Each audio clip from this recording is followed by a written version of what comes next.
But let's just look a minute and think. How can we change the structure of America before it implodes? Because if it does implode, listen to me carefully, I believe the first state to go will be Alaska with its own revenue stream. Then I will see a compact of donor states that are tired of sending money to Washington without getting an adequate return. And you'll start to see the bickering and the fighting within the states themselves.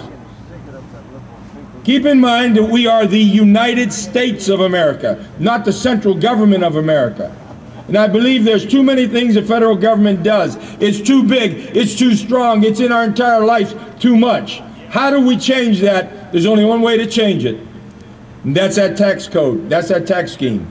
Now, one of the last bills I had, and most of you people don't really know one of the things that I've done. I've never been supported too much by the press.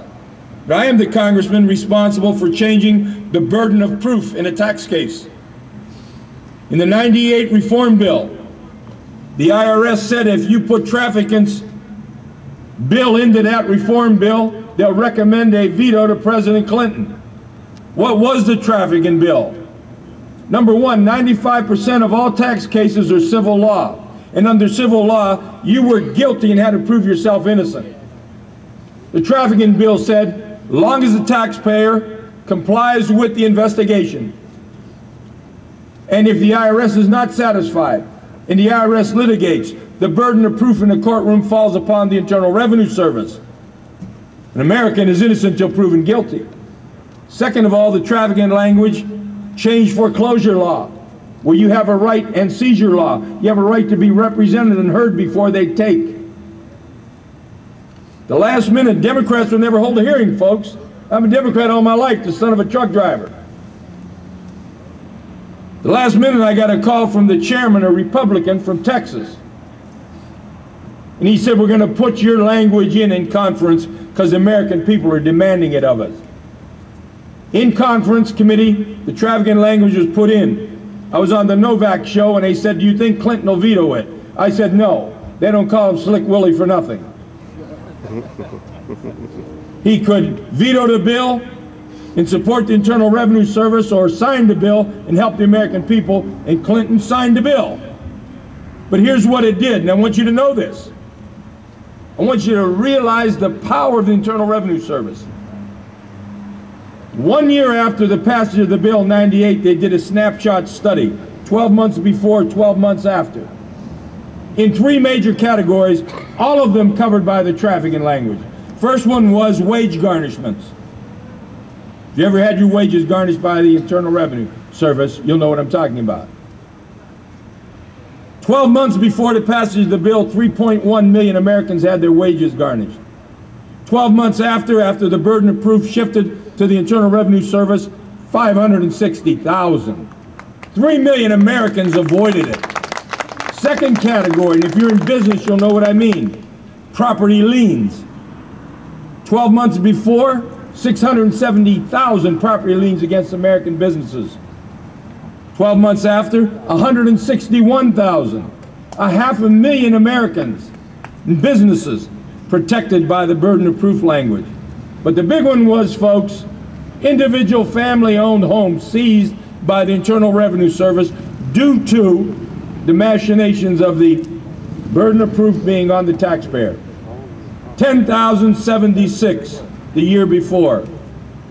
After the burden of proof fell to the Internal Revenue Service, 57 homes in 50 states.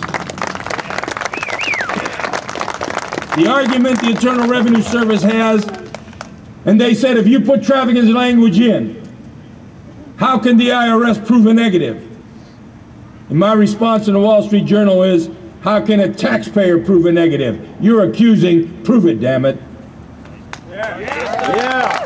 But you see, that was just the beginning. That was the beginning, because the Traficant bill, coupled with a Republican from Louisiana, the bill known as Tozan Traficant, would abolish the Internal Revenue Service, repeal the 16th Amendment, and would place a final retail sales tax. No more withholding. And we've upgraded it. I have upgraded it. and making a change in recommendation. We had it in at 15%, but left Social Security and Medicare alone to be further studied. There's no need to study it. I want you to listen, and when you hear the opponents come out with falsehoods, you be armed and prepared. You be prepared with talk radio. You be prepared with letters of the editor, and you stand ground and fight. You have more of a say than they want you to believe. My program is a 25% final retail sales tax on everybody. No more withholding. Harvard did a study on it. Harvard said when you take the powerful, burdensome compliance with this tax code, companies will have so much leeway. Harvard stated they predict no increases in current prices. Now here's how it works. When you buy something, you're going to pay a 25% tax. But there's no more withholding. You get your whole pay. There's no more tax on savings. No more tax on investment. You buy a duplex, there's no tax. No tax on education. Your kids are going to school, no tax. No capital gains tax. We want you to make money.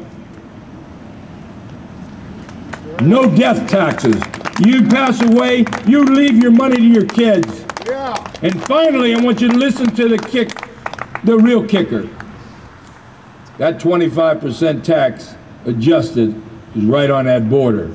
Send your imports over, because they're going to get 25% too. Go ahead and send them. Yeah.